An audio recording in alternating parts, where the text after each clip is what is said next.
তো ভিউয়ার্স, চলে আসছি ময়মনসিং।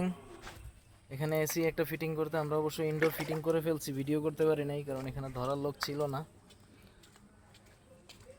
আমরা এখন আউটডোর ফিটিং করব।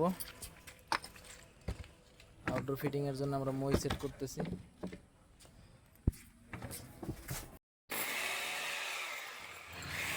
তো দেখতে পারতেছেন আমরা আউটডোর ফিটিং অ্যাঙ্গেলের ডিল করতেছি। তো আমাদের অ্যাঙ্গেলে ডিল করা প্রায় শেষ। এসে জাম্বুরা গাছ দেখলাম,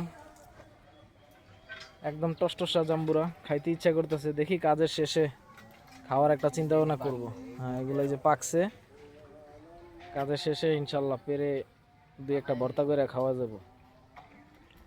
আপাতত অ্যাঙ্গেলের কাজ চলতেছে ফিটিংয়ের।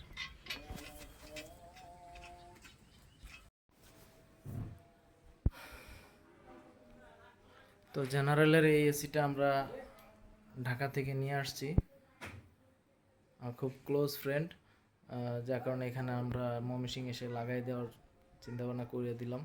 কারণ এখানে আশেপাশের মানে একটা অনেক ভিতরে, তো টেকনিশিয়ান পাওয়া যায় না, যার কারণে চলে আসলাম।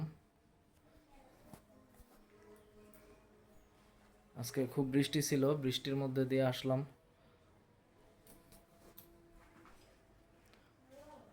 আমার যে টেকনিশিয়ান আছে ও ভিজে গেছিলো, প্যান্ট ভিজে গেছে, যার কারণে লুঙ্গি দেওয়া হয়েছে। এখন লুঙ্গি পরে কাজ করতেছে।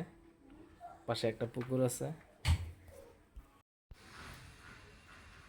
ভ্যাকুয়াম করতেছি আমরা এখন, আর পাইপে র্যাপিং করতেছি। Outdoor complete. তো একটু পরে ভ্যাকুয়াম কমপ্লিট হইলে আমরা গ্যাসটা ওপেন করে দিব। কাজটা কেমন হয়েছে সবাই কমেন্ট করে জানাবেন। ধন্যবাদ।